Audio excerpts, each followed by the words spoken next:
Viral po na abusadong pulis sa Quezon City na nakuha ng lasing. Puwersahang pumasok sa isang bahay, sinampahan na po ng kasong kriminal. Dahil sa insidenteng yan, nadamay po yung District Director ng Quezon City Police District.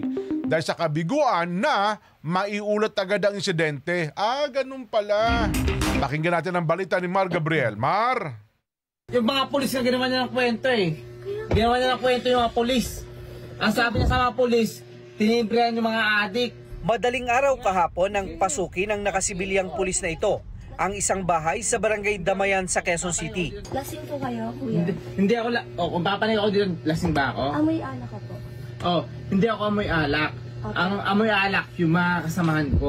Hinahanap niya ang isang babae na umano'y nagpapakalat ng malisyosong impormasyon sa kanya. Sinubukan pa ng pulis na agawin ang cellphone ng mga biktima. Kaya ako pinapalit dito, kasi para check ang si Dimple. Sige po, i-check niyo po sa taas. Wala po dito. Ito po, tignan niyo po, kwarto po namin to, wala pong tao. Sige po, kuya.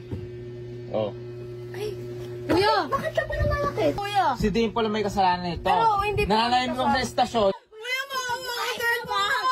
Wag, kuya, wag! Kwento ng nanay ng mga biktima, wala siya sa bahay nang mangyari ang insidente. Pero kilala raw nila ang pulis, kaya nagulat siya sa ginawa nito.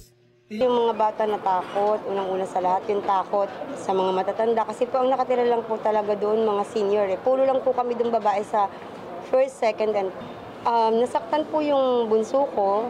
Yun nga, di ba nakita naman po natin sa video na nagpambuno po sila. Nag-agawan po kasi sila sa cellphone. Tapos yung panganay ko yun, ganun nga din po, nasaktan din po. Pati po yung dalawa pong matanda. Mabilis namang naaresto ng mga tauhan ng Quezon City Police District ang dawit na pulis na nakilalang si Police Staff Sergeant Colonel Jordan Marzan na nakatalaga sa Police Station 2. Agad siyang dinisarmahan at isinailalim sa restrictive custody.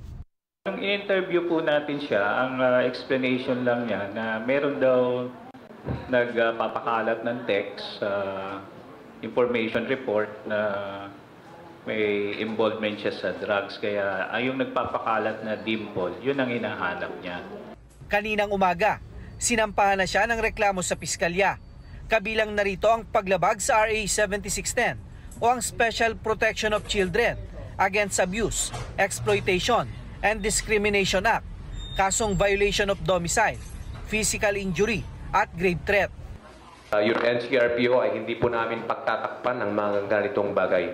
Rest assured that we will investigate thoroughly our police officers na involved po sa mga ganitong maling gawain. Ipinag-utos na rin ni PNP Chief General Romel Francisco Marbil ang pagsasampa ng kasong administratibo laban sa pulis para tuluyan siyang maalis sa serbisyo. Wala raw puwang sa PNP ang mga mapang-abuso at hindi sila bibigyan ng pangalawang pagkakataon. Samantala, dahil sa insidente, sinibak sa pwesto ang hepe ng QCPD na si Police Brigadier General Melesio Buslig Jr. Ayon kay General Abirin, nabigo ang opisyal na i-report agad sa kanyang insidente. Siguro, pre-presume niya na, na alam ko na. So, siguro ginagawa na niya ng paraan na ayusin yung problema or gumagawa siya ng action, yung mga action niya, but he failed to inform me of those action. Kaya nga po, isinubject po natin siya for administrative relief, then makikita natin kung naging remiss pa siya doon sa, sa responsibility niya as the district director. Pero para sa pamilya ng biktima, unfair ang pagsibak kay General Buslig na mabilis naman daw umaksyon sa kaso. Ang opisyal pa daw mismo ang nagkumbinsi sa kanila na ituloy ang reklamo laban sa pulis. Nung nalaman po niya kaagad yun, agad-agad po siya sa amin pumunta sa Station 2 at agad-agad po siya nagpakita sa amin ng convincing na kailangan namin ipagtanggol yung karapatan namin. Ipinaliwanag niya sa amin mabuti kung ano yung nararapat at hindi daw po niya kukonsintihin yung mga ganong klaseng mga pulis na mga ganong attitude.